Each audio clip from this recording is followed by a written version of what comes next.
guess it's circulating if you want one.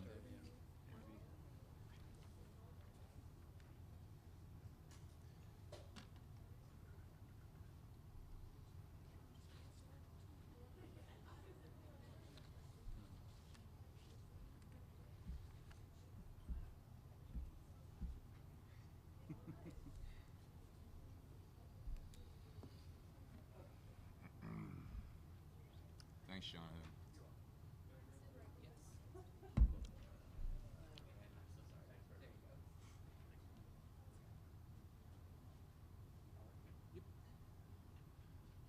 All right. Well, good afternoon, everyone. It's awesome to see such a great turnout. I see a lot of familiar faces from classes this semester or previous semesters. Thank you so much for being here. I do want to make you aware, if you are here for extra credit, like my students probably are, there are slips up here. You can get it after the event to kind of document that you were in attendance today. So welcome to the Great Presidents, Evaluating Great Presidents panel of Constitution Week. This event has its origins in a conversation. Dr. Strike approached me last spring and said, hey, this is an election year. This fall, a lot of people are going to be thinking about the presidency and what makes a good president, what makes a great president. We often hear these rankings come out every so often, every few years, about what makes who the best presidents in U.S. history were.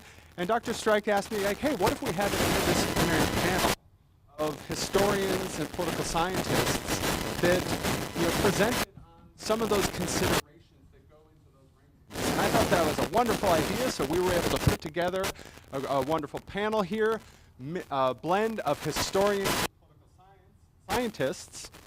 So I will introduce our speakers, and before I hand the mic off to them, I'll share with you kind of our structure for our time in this session. So first up will be Dr. John Taylor, a professor of history. Next will be Dr. James Staub, a professor of political science. Third will be Dr. Eric Strike, the chair of the Department of Government Law and International Affairs. I'm still getting that one down. And a professor of political science. And finally, we'll have Dr. Francesca Langer, an assistant professor of history. So the way this is going to work is we're going to spend about 40 minutes of our time doing presentations. That's about each panelist has up to 10 minutes. I'll be keeping time. And then we're going to turn over to an interactive feature. So if you have your cell phones, you'll need that about 40 minutes in to kind of do some questions and some interaction about who you think are some of the greatest presidents. And then we'll round that out with some questions and answers. Sound good? All right, well, without further ado, we can get this show on the road, and I will hand it off to Dr. John Taylor.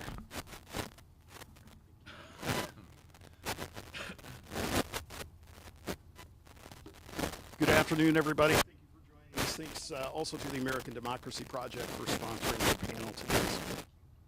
I'm going to talk a little bit about Harry Truman, who's the only Missourian to serve as President of the United States. And one of the kind of things that I focus on when you're rating presidents is looking at how the folks at the time viewed them versus how they come to be viewed or ranked in some of these polls. And so when you look at Harry Truman, he comes into office in April of 1945 after Franklin Roosevelt dies. These polls are from the early Gallup polls. One of the first polls taken on Truman's kind of approval rating was in June of 1945. His approval rating was 87%. 87% approval rating, extremely high. Now, what you see happen towards the end of his presidency, by February of 1952, his approval rating had dropped to 22%. What in the world had gone on? There was a lot that had gone on. And so in 52, Americans were really fed up with Harry Truman. And so the challenge, that was how the folks at the time viewed him. 22% approval rating. So what were Truman's challenges? So after his presidency, and from this period from 1945 until 1952, when he leaves office, he faced a number of things. When Harry Truman took office, the Second World War had not concluded. Harry Truman oversees the ending of the Second World War. It's a significant event.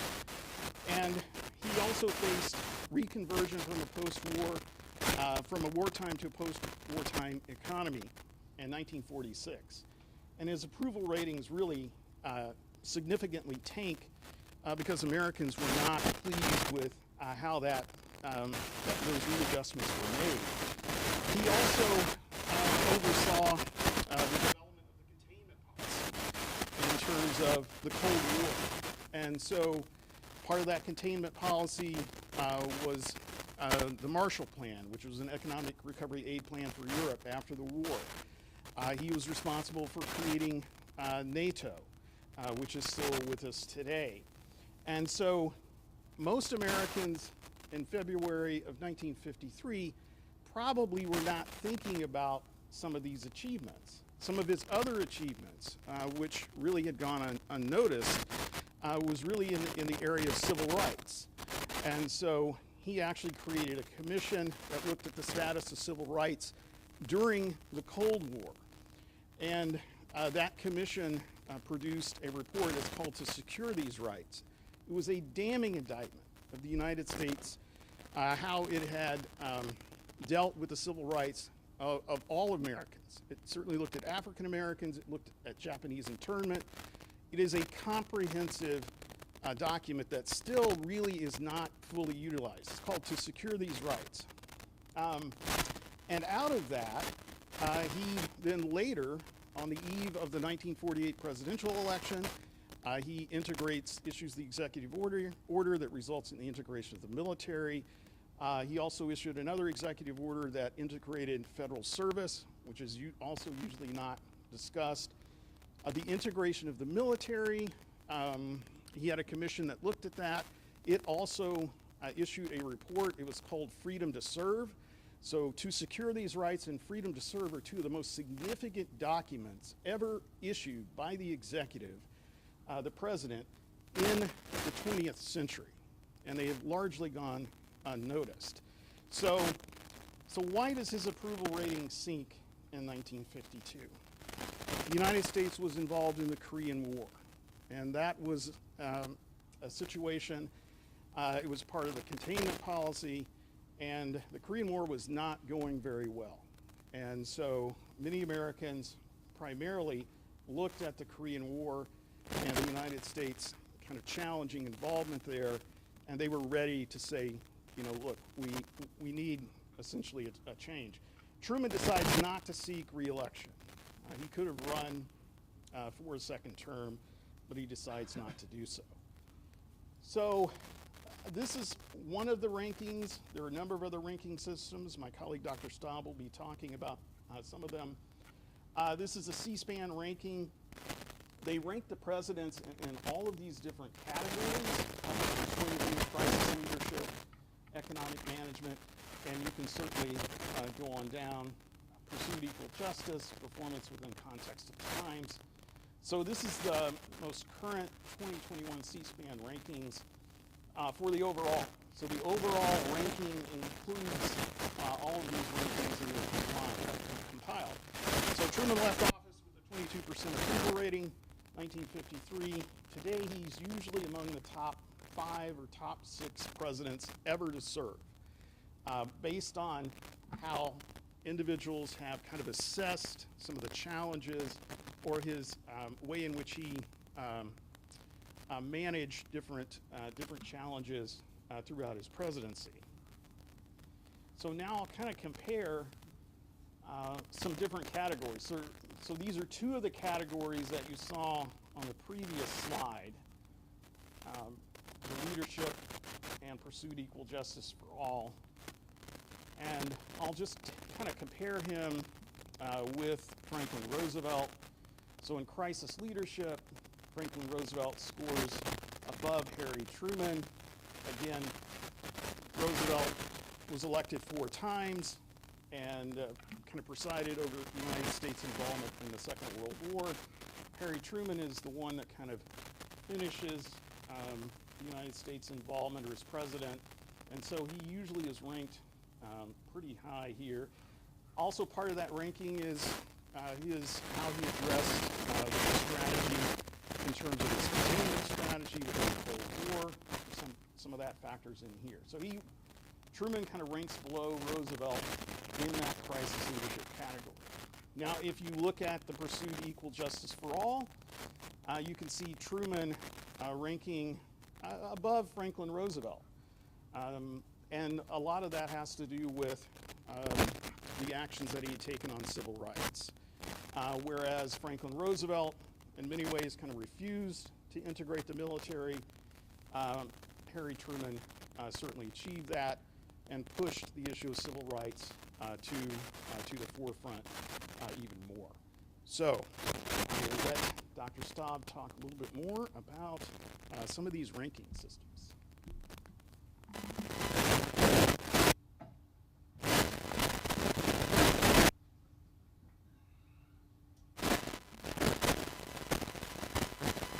Hello, everybody. How's everybody doing out there? I'm hoping this is picking up. It doesn't seem like it's amplifying in here, but maybe I'm wrong. Somebody is shaking their head in the back that it's not. It doesn't appear to be. So I'll try to speak up as loudly as I possibly can be. So I'm going to talk a little bit about the different ranking systems that have been used over time. And they go all the way back to 1948, the Arthur Schlesinger poll. Hopefully you have 2 sheets of paper that indicate some of those polls. That was the original. So they haven't been around forever, but they have been around for some time. And a number of others have done this. So Schlesinger was a famous historian, American history at Harvard, and his son actually wrote extensively on the presidency. His son authored the book, The Imperial Presidency. So Schlesinger's pretty renowned individual. So you have they're the front runners of doing the polling, particularly the father. And then I'm just citing some other examples. The Marinell daughter poll, 1970, Murray Blessing. That was a very large one. Interesting, the Marinell one was sociologists did the poll. And Marinell, if I'm not mistaken, was at KU. Murray and Blessing, Murray was a historian at Penn State. They had about 900 plus respondents and that responded to the survey. And then Lindgren and Calabresi, Calabresi is very much involved with the Federalist Society, so you get a tinge of a little bit more of a conservative kind of ranking, like one of the few polls you'll ever see that has Washington at the top. By and large, Lincoln is pretty much in his own class, and the competition really is between Washington, FDR for second and third. That's where it's very, very close. And then there's another drop-off. So those 3 are pretty much at the top. And the drop-off goes to typically Teddy Roosevelt, and then either Harry Truman or Eisenhower. They seem to be battling out in recent years. Truman was ahead, and then Eisenhower has jumped one ahead of him in recent polls. That could change. They're very close. So other good ones. So C-SPAN, as Dr. Taylor pointed out, it's a pretty sophisticated ranking system because they look at 10 different variables. And that's important because somebody could do well in one variable, but maybe not in another. So if I have it right, you can double check me on this. Nixon ranks 32 for any number of reasons, but he did very well in the area of international affairs, and rightly should. So that's a nice little touch that they're actually picking up on some of his initiatives with China and the Soviet Union. And so he actually does pretty well in that category. So I think the nuance there is pretty good. And then a recent one is political scientist. They have one in 2024. They actually ranked Joseph Biden, who comes in 14th in that particular poll. And former President Trump ranks absolutely last in that particular poll. What's interesting about that one is they actually look at the partisan identification of the respondents, and while there is a little bit of difference between Republicans and Democrats or liberals and conservatives, the ranking is pretty low in both camps, so to speak. All right, so in terms of the variables, we all selected a couple of different ones. I'm doing vision or setting the agenda, and I have the honor of talking about Abraham Lincoln, who is pretty much in his own category, but for a couple of different ranking systems out there. So what's really interesting about Lincoln and vision is he was a very pragmatic statesman. As you know, his basic position on slavery was that he would attempt in all ways not to let it extend into federal territories. But where it already exists in the South, he would not touch those particular areas. That was his sort of position. And he only deviated from that position when the Civil War took place. On a personal level, it is important to note that from early on, he said he was naturally anti-slavery. Lincoln looked at slavery as morally repugnant from a very young age. But he allowed for the idea that, that he basically said, as a president, I didn't have the authority to do anything about slavery in the South. So his statesmanship is, in some parts, identified with public opinion. Lincoln would not have gotten elected from Illinois if he was an abolitionist. He impressively beats two abolitionists in that 1860 election. Salmon Chase, and William Seward, who were abolitionists and much more popular than Lincoln at the time. But Lincoln was very shrewd, and he got his people to the Chicago Convention. He wins, somewhat surprisingly. And he says, basically public opinion is very important. Lincoln never wanted to be too far out in front of public opinion. And you can see where he basically says public sentiment is everything. With public sentiment, nothing can fail. Without it, nothing can succeed. So he's very much in tune with that. But the things that changed Lincoln and why he got back into politics was the Kansas-Nebraska Act of 1854 and the egregious Dred Scott decision where the Supreme Court ruled that black persons in this country, free or enslaved, could not be citizens in this country. The worst decision in Supreme Court history, got Lincoln back into the game, and in his Senate campaign against Douglas, he famously had the House divided speech, where he basically says, I don't really see it staying one way or the other. It's going to be one thing or the other, and you have to imagine he thought it was going to be free. So the Civil War does change things. His first inaugural address, where 7 states already seceded from the Union, and then 4 would secede immediately after that inaugural address. He basically, the third paragraph of the inaugural address is, he states his position. He says, we need not be enemies, we can be friends. But if the South is the aggressor, then they have changed the game. And essentially, the firing at Fort Sumter changed his views. He still was very cautious, though, in terms of emancipation. Some of his advisors wanted him to emancipate blacks in the South sooner than he did, but eventually he did. And that was in January of 1863, the famous Emancipation Proclamation, basically regarding this as a military necessity at the time. But Lincoln knew you can't go back. He knew once you free slaves, they're not going back into being treated as property. And so probably one of the most important documents in U.S. history, and certainly one of his famous ones, is the Gettysburg Address, short and sweet, where he basically says, nobody will remember the words spoken today, but we honor the people that were killed on the battlefield. And he was wrong about that, because we do remember the words that were spoken on that day. 407 years ago, he's going back to the Declaration of Independence. And the genius of Lincoln is he reconnects the constitutional principles of this country back to the Declaration of Independence.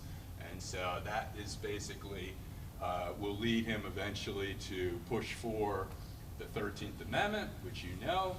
And the interesting thing about his leadership was, in some ways, leaders need to be followers. If you dictate when the people aren't ready to dictate, you almost become irrelevant. So he was very keenly aware of that particular idea.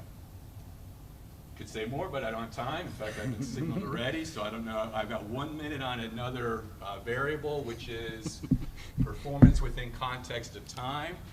Very interesting book that's been revised over time, and we'll have to probably pick this up in the Q&A session a little bit more. Skowronek from Yale, political scientist. First it's politics President make, and then he turns it into evaluating presidents in political time. It's very interesting about this work, and I'm going to have to be somewhat brief here, is Skowronek takes on the idea, how in the world do you try to compare a Chester Arthur to a JFK? Totally different eras, totally different challenges. And so he does, he comes up with this idea of different classifications of leadership historically. He doesn't, in other words, he doesn't look at history in a linear way. He looks at it as points of episodes and cycles where opportunities and maybe even limits of leadership unfold. And so, and hopefully you know of some critical election theory, and I think Josh will give me about 30 more seconds. We've got regime builders here, and you can see who they are. These are individuals that radically change the structure of government, the political partisan identification of government, and not only do they change it, but they change it for their successors. Very interesting work here. And so Monroe, the era of good feelings, is a continuation of Jefferson. Polk is a continuation of Jackson, called Young Hickory, by the way. Teddy Roosevelt, I won't talk about it right now. It's a little bit, for me, it's a little bit more challenging. JFK is a continuation of FDR. In many ways it was. And George H.W. Bush, continuation of Reagan. And then you have periods of dysfunction or lack of credibility, and the regime essentially ends and something new comes up. So John Quincy Adams, Franklin Pierce, Herbert Hoover, right before the Great Depression, Jimmy Carter, George W. Bush, Donald Trump, we'll see. I think I got it close. Yes, you did. It was tough. But happy to answer questions about that. I'll take the clicker, but I'm not going to use the microphone. Can I take that? All right. So, oh, wrong thing.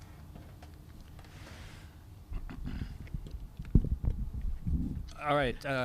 Thank you. I'm going to stay seated because I want to abide by my time, and I might do a little more reading than talk off the cuff, which I often do in class. But I'd like to start by thanking Dr. Bax and the American Democracy Project for helping organize, and my colleague Dr. Nygren for following up on my inquiry about holding this event. And thank you all for coming, whether you're here in person or watching live stream. So by now we've seen that presidents can leave office with rather low job approval ratings, but then turn out to be a top 5 or top 6 president. We've also seen Dr. Staub start to talk, and Dr. Taylor as well, about some of the individual criteria, the specific criteria that are used to evaluate great, good, not so great presidents. I'm going to talk about 2 things in my time here today, and I'm going to pick up on the theme of specific criteria, and I'm going to use the C-SPAN poll just for the sake of time, the most recent one in 2021. And so what I'm going to do is talk about the fact that you can be a top 10 president and still have a weak spot, right? And so Dr. Taylor, Dr. Staub were mentioning some of this already. But as you can see on the left side of the screen, Ronald Reagan came in at 9, right? Yep. Want to make sure. And you can see that he ranks high in many, many areas, right? And just for example, He ranks rather high in public persuasion. He ranks high in vision and setting the agenda. As a former actor, Ronald Reagan had a very effective communication style, both interpersonally and as well as on camera. His folksy charm endeared him to many Americans, and it helped him cultivate good relationships with Congress, even to the point that he became quite good friends with then Democratic Speaker of the House, Tip O'Neill. Coming off the Carter years, where America seemed weak, ineffective, Americans were held hostage in Iran, we had unemployment and inflation. Reagan came on the scene, elected in 1980, with high rhetoric of America as the shining city on the hill, the idea of our values, our institutions as a beacon for other countries, and we were willing to stand up against the evil empire that was the Soviet Union. So he had several things going for him as being a very good, very effective president. However, I highlighted one area where he is in the bottom half, or worse. He ranks quite low in his administrative skills, and there are a few reasons for this. First, his strength really was in agenda setting and communication, not really the nitty-gritty administration of policies. He left those details to other people, and perhaps that came back to bite him. Because during his administration, more than 200 individuals were suspected of ethical and criminal, and they were subject to ethical and criminal investigation. Alleged crime and actual crime during the Reagan administration exceeded that of previous presidents, including Nixon, Harding, Grant, and Buchanan. There were insider trading scandals, a very costly savings and loan scandal, as well as scandals at the federal agencies such as HUD and the EPA. Most infamously, Reagan was embroiled in the Iran-Contra scandal, in which people in his administration bypassed a federal law to sell arms to the Iranians and then funneled the proceedings to support the Contras, which were then a paramilitary force fighting against the Sandinista regime in Nicaragua. On the right, you see recently President Barack Obama has entered the rankings rather high, and he comes in ranked as 10th overall in the C-SPAN 2021 poll. And you can also see some areas where he's ranked rather high, such as we've heard a minute ago, and other presidents such as Truman, the pursuit of equal justice for all, as well as moral authority, just to give two examples.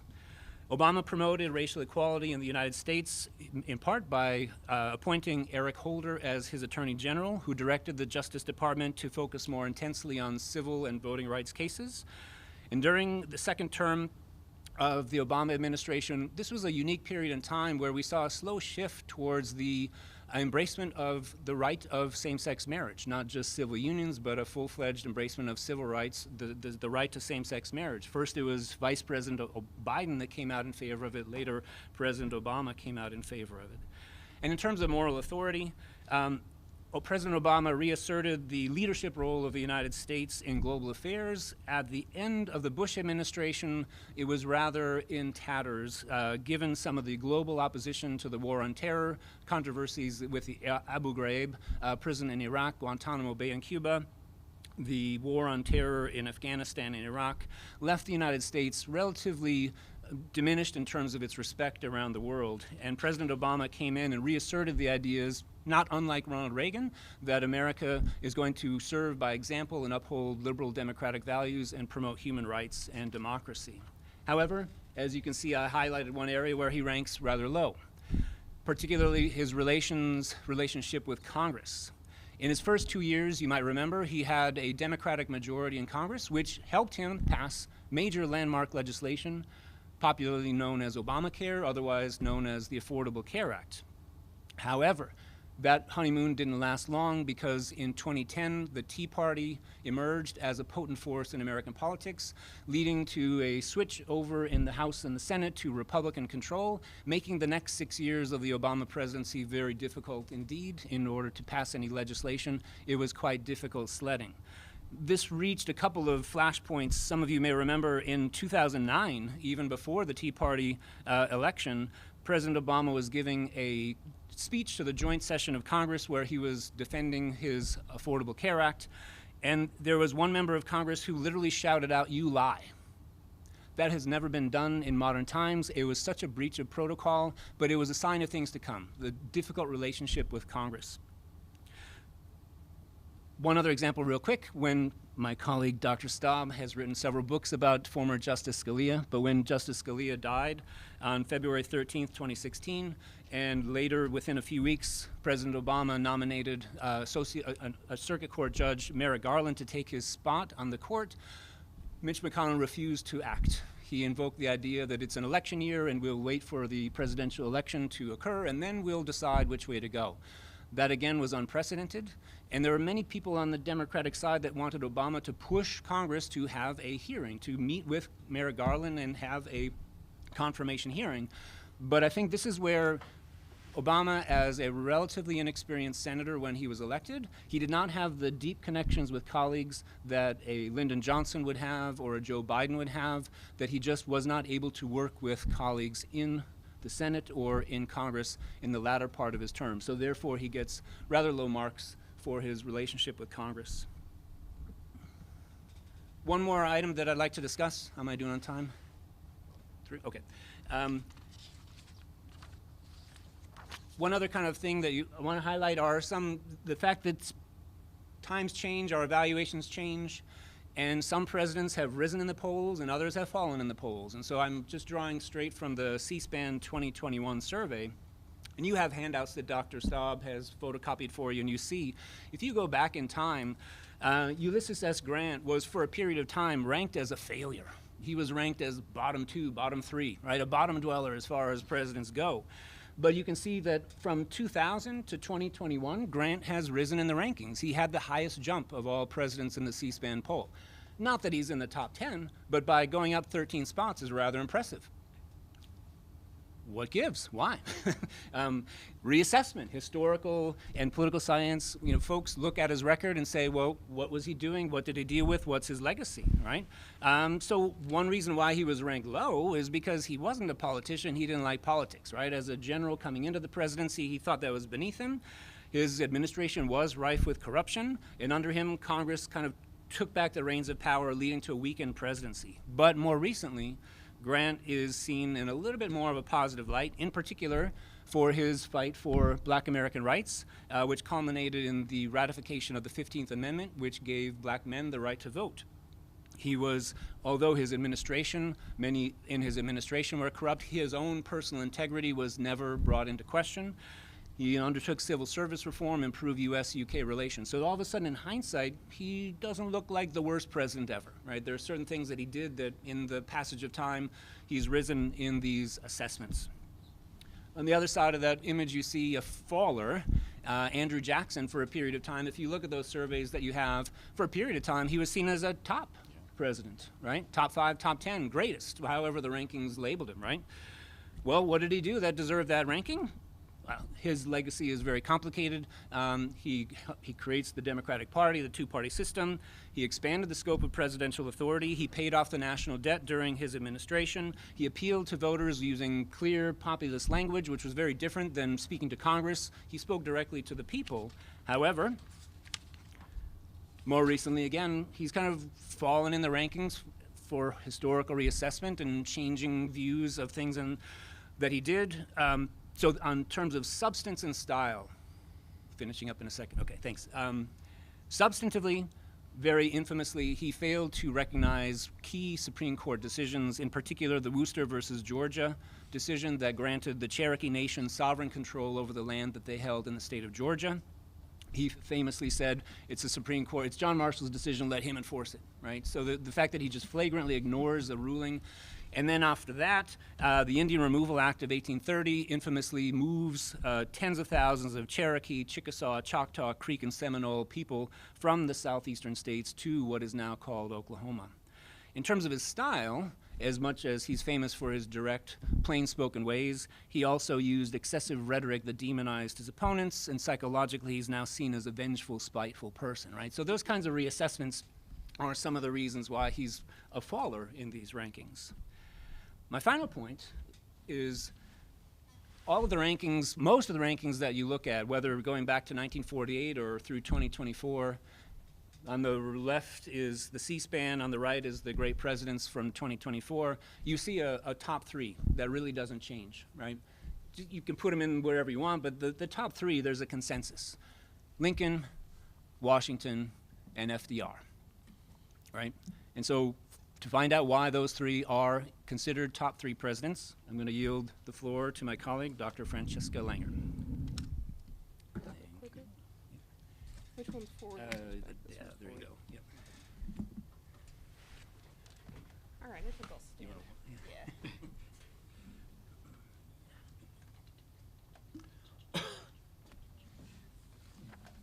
Okay. I don't know if this mic actually works or is it symbolic, but I'll do my best. So, this being Constitution Week, I want to start by talking about the Constitution.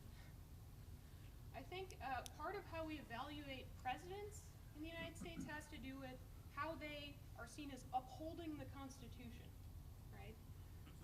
And I think in the United States we have something of a cult of the Constitution, or the founding documents, the Constitution and the Declaration of Independence. And I think there are three main aspects to this. If you ask people at the time when the Constitution was written what sort of politics, what sort of ideology it represented, they would have told you it was Republican. It's a civic Republican document. And an important aspect of civic republicanism is the idea of citizenship and civic virtue. So a virtuous president is one who upholds the common good and protects the republic, protects the Constitution.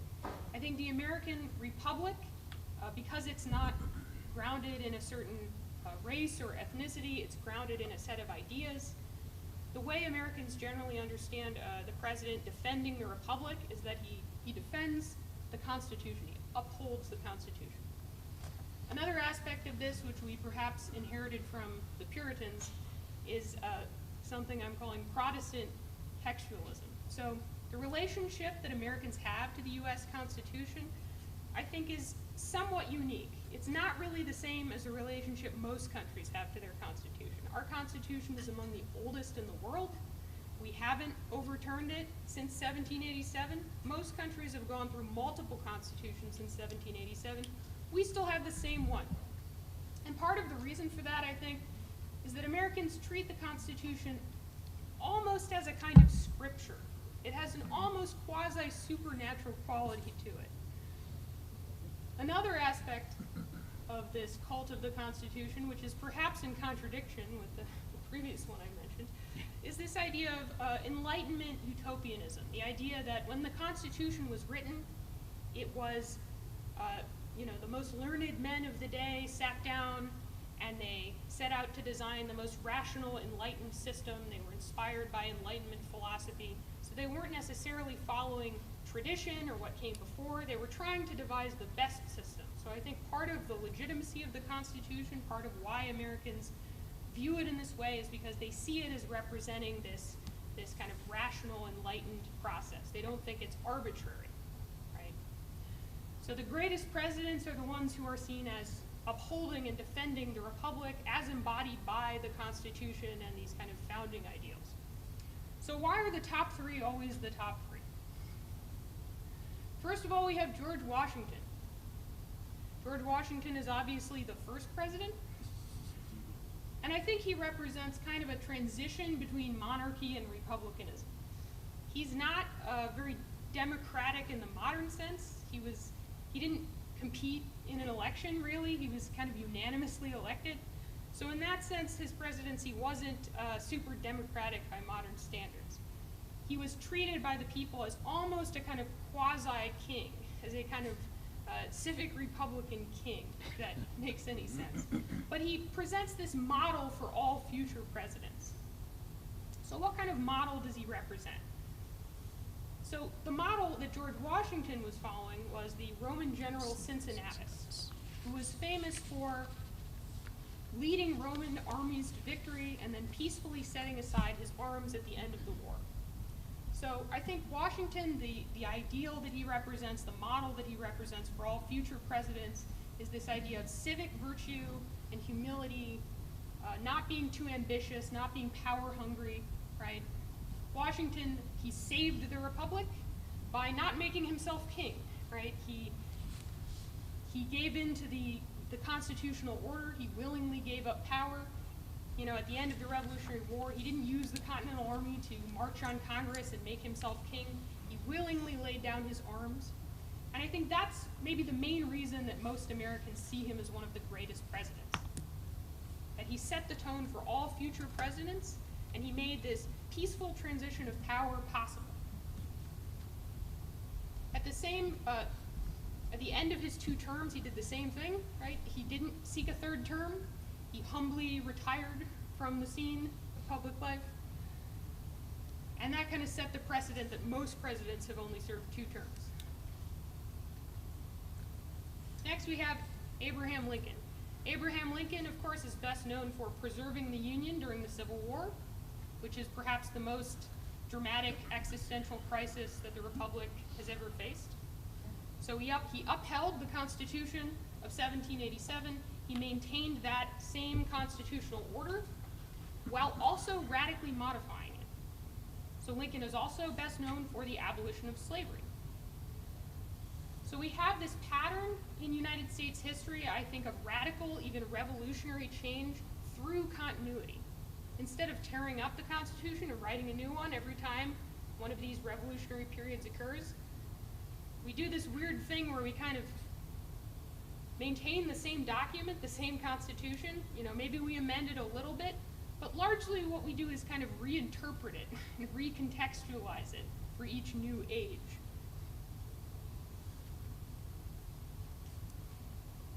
Many Americans see the Civil War as kind of a second American Revolution.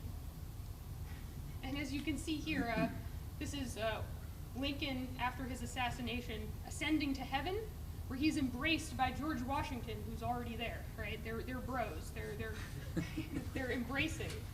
And this is to show you that even though the Civil War, and especially the abolition of slavery, represents a very dramatic, even revolutionary transformation of American society, the way that it was framed, the way that it was understood by most Americans at the time, and I think still, is not as a repudiation or an overturning of the previous order, but an expansion of it. So it's not undoing the American Revolution, it's expanding on, it's extending the American Revolution. And here we see Washington is embracing Lincoln, right? They're on the same page, right? Lincoln he's carrying the torch that Washington, started. Finally, we have Franklin Roosevelt. Franklin Roosevelt, I think, is also seen as kind of saving the Republic in this time of existential crisis. The Great Depression and World War II represented a global crisis of liberal democracy, a crisis of 19th century liberalism, and a crisis of capitalism globally. And the question became, can this document, the 1787 Constitution, can it still work in a modern industrial age? It was written at a time of horse-drawn carriages and flintlock pistols, right? What can it possibly have to say to us in the midst of the Great Depression and World War II? I think the New Deal offers kind of an answer to the challenge posed by both communism and fascism. Communism on the left and fascism on the right represented these radical alternatives to 19th century liberalism. And the United States, unlike much of Europe, charted this kind of middle path. It maintained this kind of liberal constitution based on these civic Republican Enlightenment values, but it modified them in order to keep pace with the times. And I think FDR is remembered as one of the greatest presidents because he kind of threaded this impossible needle of bringing this yeoman republic of Washington and Jefferson, of the American Revolution, into the 20th century. This is Jefferson Memorial, a statue of Jefferson from the Jefferson Memorial, which was dedicated by FDR. So FDR wanted to associate his administration and the New Deal with the legacy of the American Revolution. I think throughout U.S. history we've seen this pattern of this kind of conservative style of revolution, of radical change through continuity. So even though the United States of the 1930s is completely unrecognizable from the United States of the 18th century, there is still a sense of continuity which is maintained through this fealty to the Constitution and to the Republic. And I think Americans think of these presidents as the top three as the greatest presidents because they are seen as defending the republic in these times of existential crisis.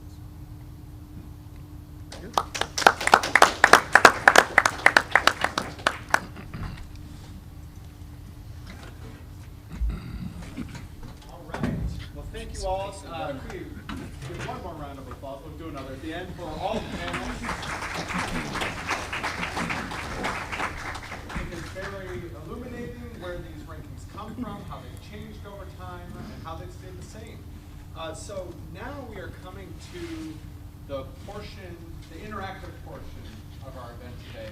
If you have a cell phone or tablet or something like that, you can interact. Oh, thank you. So this is a program called Poll Everywhere. Dr. Strike, you've used this before. Do you want to share a little bit how this works? Last year it didn't work so hot, so hopefully by now you should be able to log on 3 different ways. Scan the QR code, or if you're on a laptop or some other device, you can send, go to the polleverywhere.com/ you can see it there, or send a text. This is on my account, so it's kind of using my first name and half of my last name. At some point you should be able to log on, and then we have a series of questions that are word clouds. So you should then be able to answer the question, type in the last name of whatever the question is asking for. So as you enter your answers, It's working today. the names will pop up. There we go. Yeah, we have there we go. Lincoln up here already. It's working. So the bigger the text, the more people who are submitting that answer. So, and maybe this, maybe we minimize the QR. I'm not sure. Did everyone get a chance to scan the QR code? Maybe we'll. Yeah. Does anybody need it larger still? Yeah. Okay.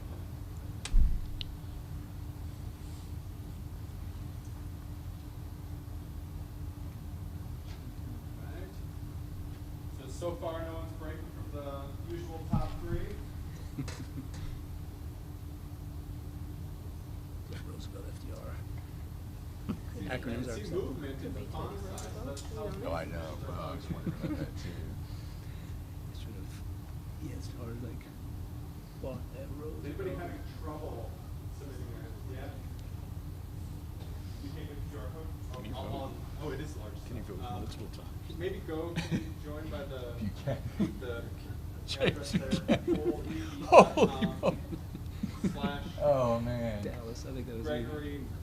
Yeah, SDREI. I think we're going to have to identify that one. I want to know. That feels like a troll choice. Who's going to stand behind that one?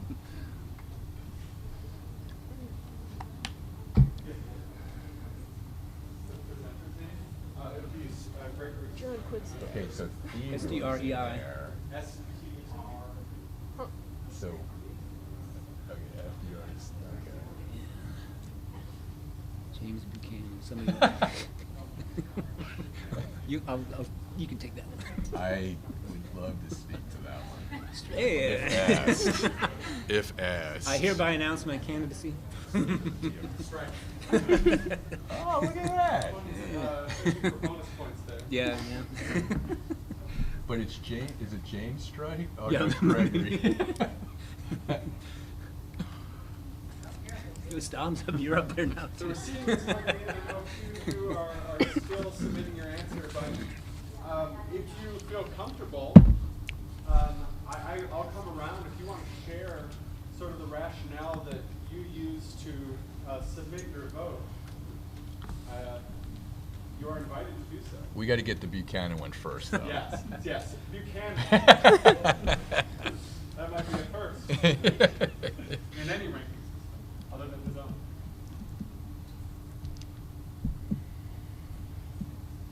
Any brave souls for Buchanan? Somebody's in the back. Yeah. I'll clean that up to be a smart aleck. Yeah. Thank you. Other folks, you know, we have a lot of the top 3 here, the Lincoln, the Washington, the FDR, Roosevelt. But we have JFK, we have For those of you who maybe submitted Theodore Roosevelt. Washington or Roosevelt ahead of Lincoln, do you care to kind of share your rationale? This isn't a test. right or wrong here, but we'd be happy to kind of have you contribute and share with your colleagues. Yes?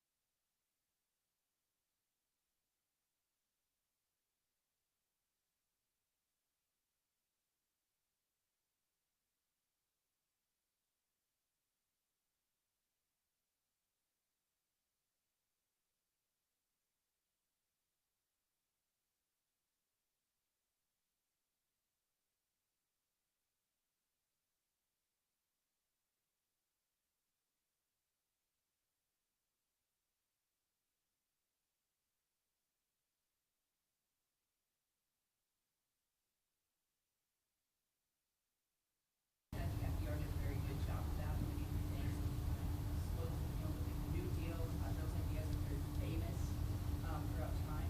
Then also, I think FDR's ability to work with Congress is incredibly important for any president. I think he did a wonderful, very impressive job with that in the past legislature. Does help when you have a Democratic Congress.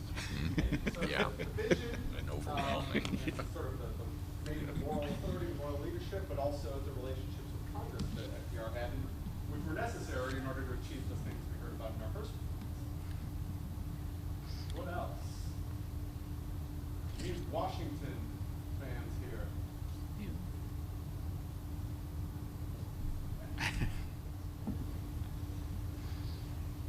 So one of the biggest reasons I chose this Washington over Lincoln was, I mean, he really said, as Dr. Langer said, really building a pedestal for the rest of the presidency to kind of go off of. I think without Washington, we never have Lincoln, we never have FDR.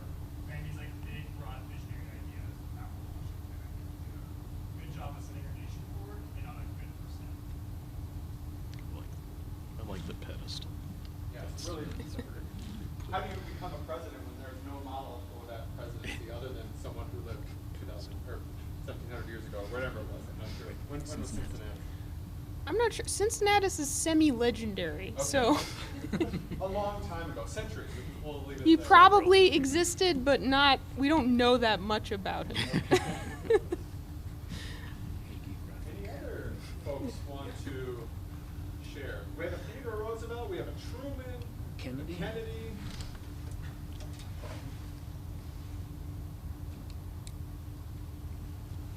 Go to the next one. Yeah, We've got other questions here, so let's do this. Will they stay signed in?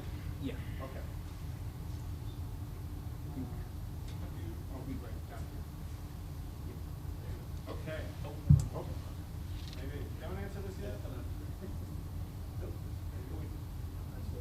Oh, there it is. Most over. Okay, we've gotten overrated. Ooh. We've got answers coming from We're already overrated. answering, so we'll leave it up. We'll try to find that other one. It might have fell through the crack. Yes. Teddy. Someone had asked, like, who would you have in top five? Interesting. Oh, yeah, okay.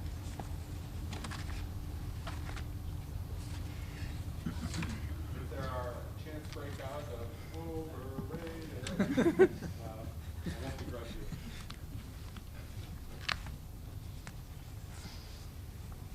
Should we, everybody's still logged in, right? Yeah. Is anyone having any issues with login? You got kicked out?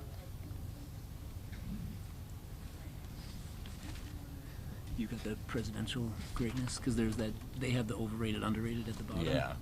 Did you Yeah, read that was pretty good. Yeah. I like that. Did you, Who did they say was the most Sharing underrated? that one with us. underrated, overrated was like That great. JFK. Oh yeah. Old underrated. I can't remember. I saved that in Got Reagan and Jackson right now. I did see that. Spot. This group. I just thought it was, in light of what Trump, some comments. Clinton, Jefferson. Good old Buchanan. Ooh, Trump. George, which George? Yeah, there's lots of George. George Orwell, George. What other George we have to pick from? Yes, several Georges.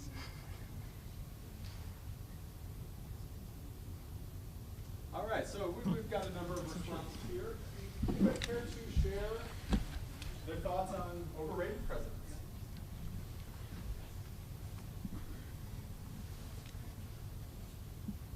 I said Andrew Jackson because I think, well, he was a bigot. He was a slave owner and did like horrible things with the slaves. He was mostly responsible for the Trail of Tears, and he does have some of those like economic things, like relieve the debt. But I think that's a more superficial thing because you could also argue that he was responsible for the Panic of 1837, which kind of was one of the first severe economic crises in our country's history. And so, while he did do some good things, he also did some very harmful things that will tarnish our country's history forever. Great. Other responses?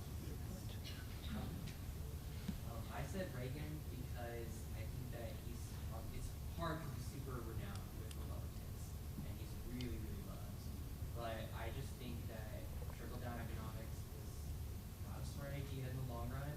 But I actually think the biggest thing he did was his refusal to acknowledge and deal with the AIDS crisis in the 80s. To me, that just loses so much capital. Seeing you're not acknowledging a very big public health crisis. Thank you. What else? Anybody else?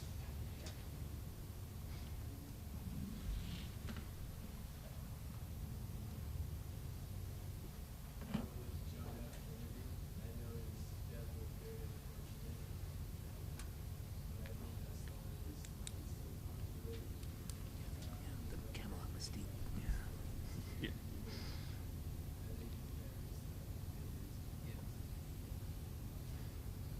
Yeah, JFK maybe is renowned simply because of being assassinated. Is the response. You know, there are some good things that comes out of his presidency, but maybe his legend overshadows his accomplishments.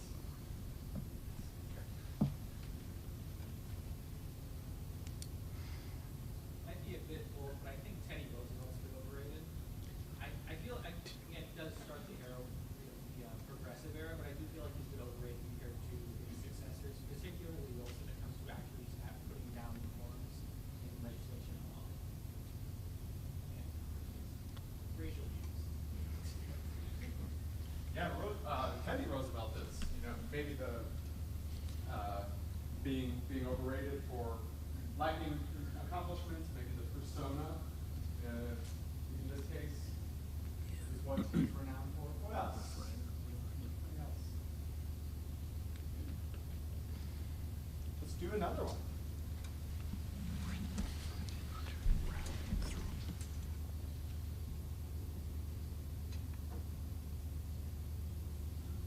Who's underrated? John Quincy Adams. Those are good questions. Yeah. I might have to use those in my classes. Because it avoids the whole thing of, everybody saying the same presidents. LBJ. So which one's the most, what did you say, Francesca? Oh, JQ? Yeah. He's not the greatest president, but he's my pick for maybe the goodest Yeah. president. Yeah. A couple 19th century presidents, but mostly 20th to 21st so far. Adams. John. Yeah, maybe John. I think I see a John, so maybe John Adams. No. Yeah.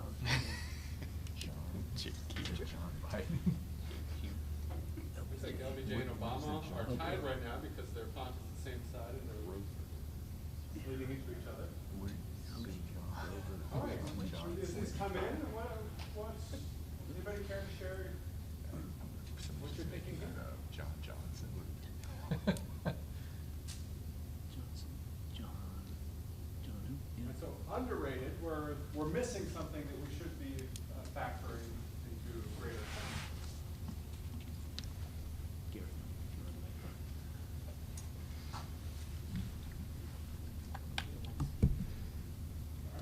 I feel like especially in recent years, LBJ is going through a kind of a reanalysis to the way the Civil Rights and Voting Rights Act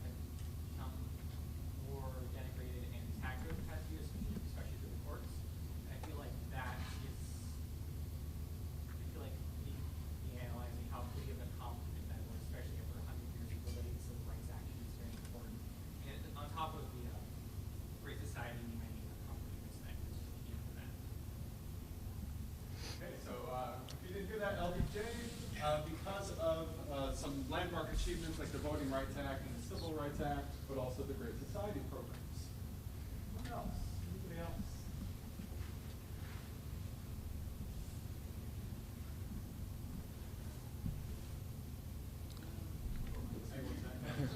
So he scores twos in the equal justice, which is interesting. Right below. Yeah, he would. He should rate high. He should be. Civil Rights and Voter Rights Act. It's just the voting. It's the Vietnam. He had an era of political corruption, and during his presidency, he was kind of the forefront after the Civil War to kind of stop it as a whole, and that was extremely important for him to offer people incentives that they're trying to run. And there was so much corruption when he came in. He set forefront positive liberalism, just kind of wiped it out, and time to become fair politics, well, somewhat fair politics for him. Civil Service Act. Awesome. Okay. He was a bit of a reformer. Another hand.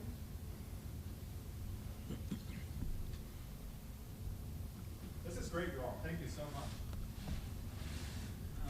I said Grant because he, like, sure there was a lot of corruption in his presidency, but I don't think you can completely fault him for that, because he also fought, like, very strongly for civil rights. He, like, completely got rid of the KKK temporarily. And he also fought for, he fought for indigenous people's rights, which was something that, like, no one was doing at that time. So that was, he had a lot of very radical beliefs that I think he was trying to push our country forward, but maybe the country just wasn't ready for it.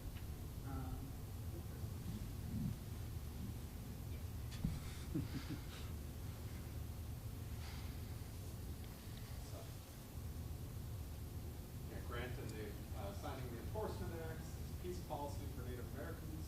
What else?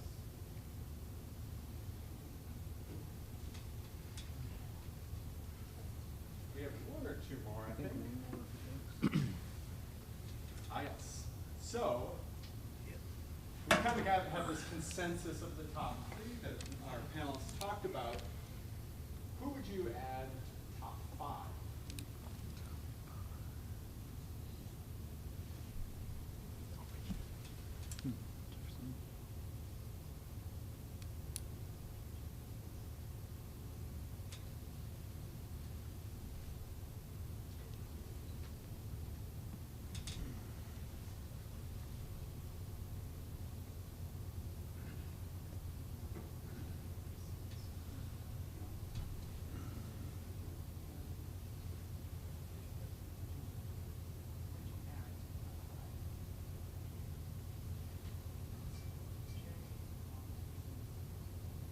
So it looks like we have Truman, LBJ, Obama is would appear to be the ones getting the most votes. Roosevelt, presumably Teddy Roosevelt is making a run for the money. Carter, Jefferson, Reagan, Kennedy, Eisenhower.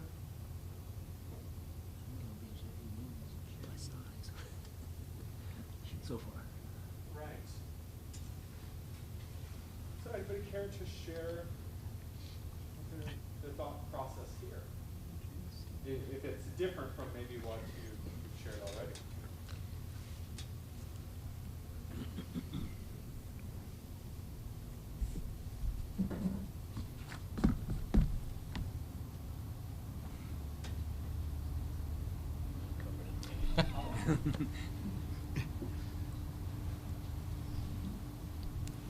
Stop awkwardly staring at each other for a little bit. So I chose Obama.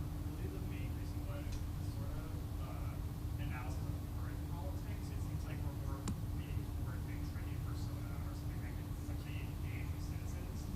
And I think Obama definitely did a really good job of that. That previous presidents that are in the top three also did a really good job of that. So I think that's something we want to start like critiquing and start like championing. I think Obama stuff is supposed to be up there. I mean, can't please everybody. I know he's not really friends with Congress, but sometimes you can be friends with Congress as well as friends with the people.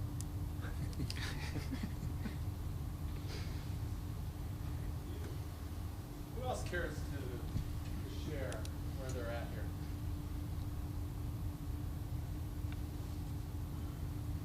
I'm wondering if any of the panelists have any sort of responses or sort of questions for our audience today based off of some of the polling responses we have.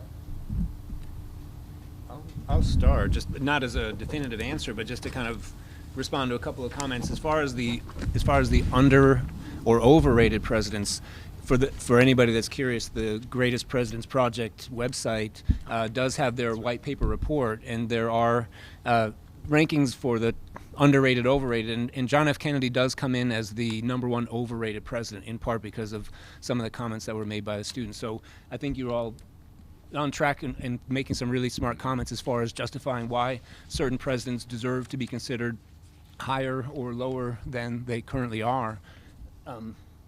I'll yield the floor and maybe come back if anybody else wants to. I'll just mention the other ones. I thought, I hope this mic is working. I don't know if any of them have been. I thought you did really well in identifying some of the most overrated and underrated. So underrated, according to this particular study, Jimmy Carter, Grant, George H.W. Bush, Eisenhower, LBJ, Biden, Truman, and then then overrated, Kennedy, Reagan, Jackson, Wilson, Jefferson, and I won't continue, but so you did really well. I didn't know if you wanted to say anything. No.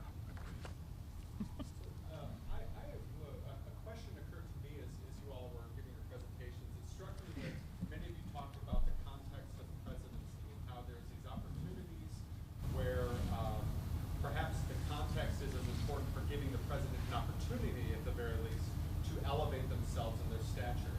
I wonder also to what extent can we see these changes in the polls over time as reflecting changes in our own context and our own societal values, as possibly maybe elevating the risers and the fallers, as Dr. Strickland.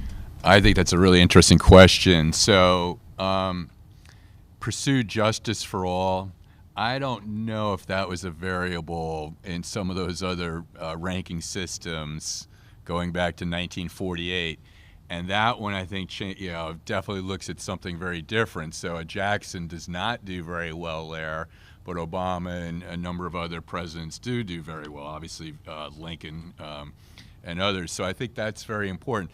I think that C-SPAN poll it's got a lot of merit and legitimacy because they are looking at several different things. And as I said, a president can do well in one, but maybe not in another. And I think context is exceedingly important in terms of, and that's kind of the Skowronek work in some ways, that, Calvin Coolidge in the 1920s, Warren Harding ran on a campaign of return to normalcy. So if you're going to look at what presidents accomplished during their time in office, Warren Harding and Calvin Coolidge are not going to do very well.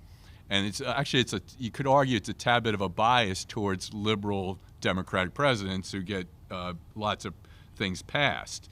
So, but during that time, people weren't looking for a lot. I mean, Calvin Coolidge was pretty well liked. Now Hoover, when he continued to be passive, leading, with the Great Depression, that changed things quite considerably. But, what do you say about those presidents in the 1920s where people really weren't looking for leadership as such? So context matters, and it has mattered historically in terms of opportunities to lead and maybe limitations of what one can do.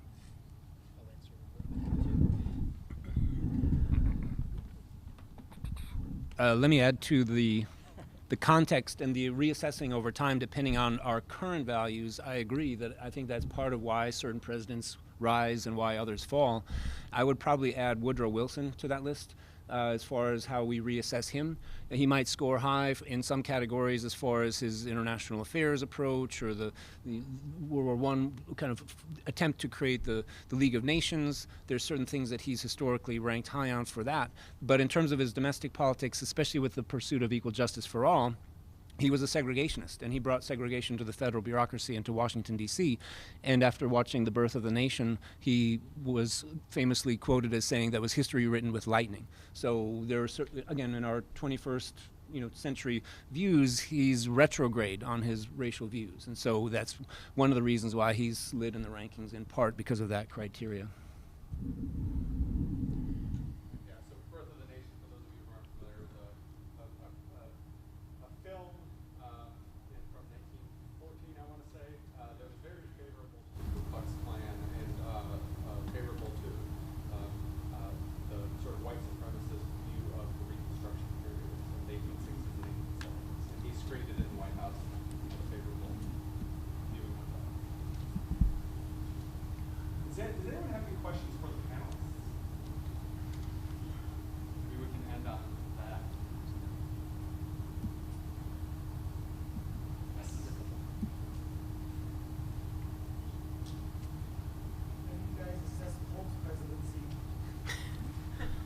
I didn't hear the question.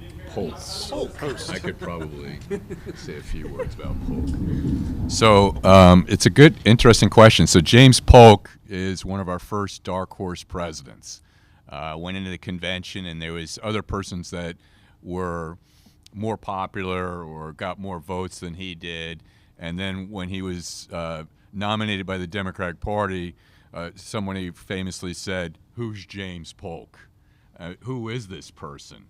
And of course, he would become the young Hickory and follow Jackson's policies. Polk is usually rated very favorably for a one-term president. So I don't know if you're serious about the question. He's actually rated pretty well. And last I would say like 12th or something. Somebody tell me what, he's usually rated very well. And it was manifest destiny during his time. Controversially too, though, because if you look at Pursue Justice for All, the backdrop of Manifest Destiny was the possible allowance of slavery in those territories that we acquired. And that was sort of underneath some of that.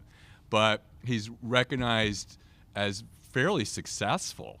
I mean, we got Oregon, we got California, the Mexican War takes place, so he actually does very well. And he's one of those presidents 4 years in, he looked completely different when he left. He aged like you wouldn't believe over 4 years. And he died very young, fairly soon after he left office. So a lot can be said about James Polk.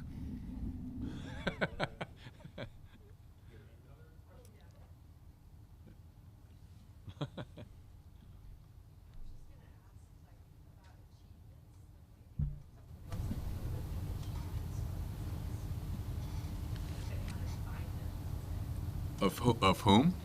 Anybody in particular, or just? Just in like achievements that you think kind of relevant, like I mentioned earlier, like the Social Security Administration, or like kind of single act achievements. So Oh. for those watching at home, the question was, what are some major achievements that a president has made that helped really to define their presidency? Oof. Wow. There's a lot. Yeah. Anybody else? Well, I mean, obviously Lincoln's is just spot on. I mean, the navigation of the situation and able to achieve. He had a moral compass, and so we eradicate slavery. It's pretty hard to match that in some ways. But there's a lot of presidents that have had accomplishments, and you can look at some different programs. FDR certainly had a lot. You're very active presidents that pass lots of legislation. LBJ, civil rights, I mean, the greatest civil rights laws happened during his time. Civil Rights Act of '64, Voting Rights Act of '65. And then you get into Medicare and Medicaid, which we didn't have previous to that. he matches FDR in a lot of ways in terms of what he accomplished. His albatross is Vietnam. That's why he's rated so not as high as FDR would be because of Vietnam. So, but there's lots and lots of other presidents that have had major accomplishments, but those would be a few that I would mention. As I mentioned in my presentation, if you're looking at Harry Truman, it's to secure these rights and freedom to serve. And Truman engaged on the issue of civil rights within the context of the Cold War. And that was something that FDR would not even tolerate. I kind of differ with FDR's rankings, even though he ranks below Truman. FDR did not want to anger the Southern Democrats. He needed the Southern Democrats to support the New Deal. And on the issue of race, he refused to budge. And I argue that I think Truman moves the Democratic Party even further than Franklin Roosevelt does.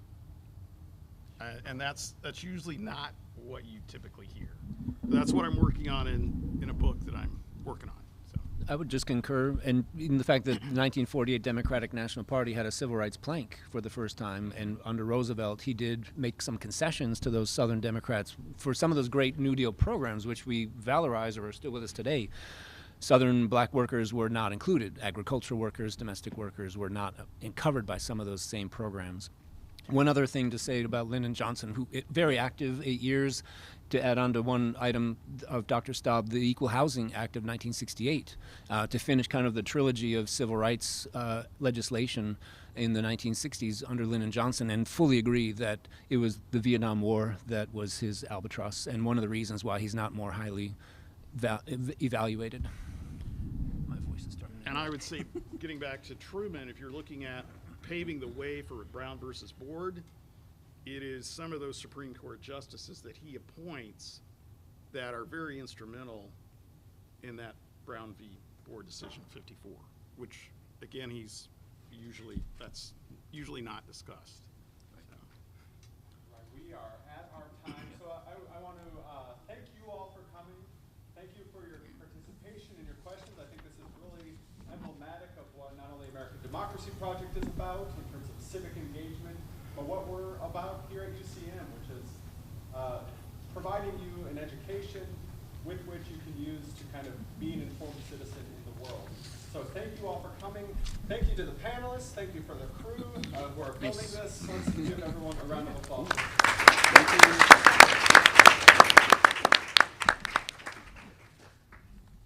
Very interesting. I agree with you on the civil rights. Yeah, I mean, even though he gets That's pretty